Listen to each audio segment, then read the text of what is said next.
What if we could end pandemics forever? A single shot that protects against all flu strains, COVID variants, even future coronaviruses? That's the promise of universal vaccines, a holy grail of modern medicine. But here's the twist. The US just bet $500 million on this moonshot, and it's being led by a man who built his career attacking vaccines. Is this groundbreaking science or a dangerous gamble with future? They called it Generation Gold Standard Initiative.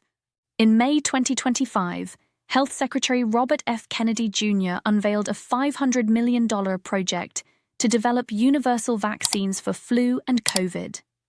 Dubbed Generation Gold Standard, it aims to create vaccines that protect against any strain of these viruses.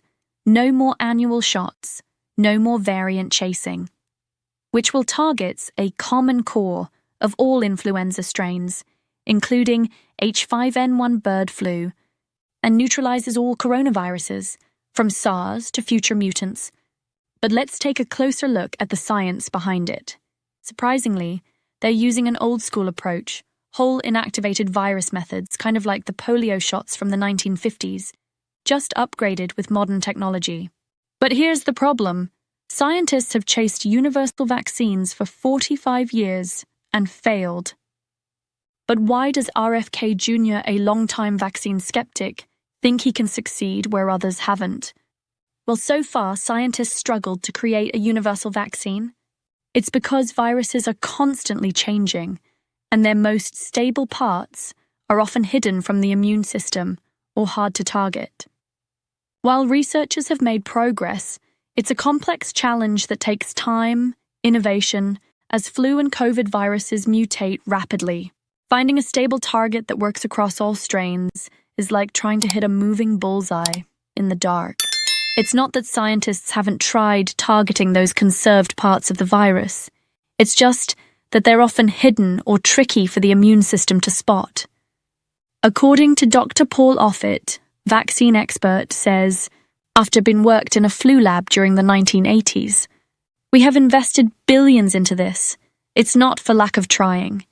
It's just biologically very challenging. The project relies on chemically inactivated viruses, a method largely abandoned for mRNA. And critics argue it's like using a flip phone to stream Netflix." RFk Jr., founder of the anti-vaccine group Children's Health Defense, now oversees U.S. vaccine policy. His demands are raising question, as Mr. Kennedy wants all new vaccines tested against placebos, even for diseases like measles where vaccines already work. Which experts call this unethical. Withholding proven vaccines in trials? It amounts to nothing but a short of medical malpractice. Many children could lose their lives.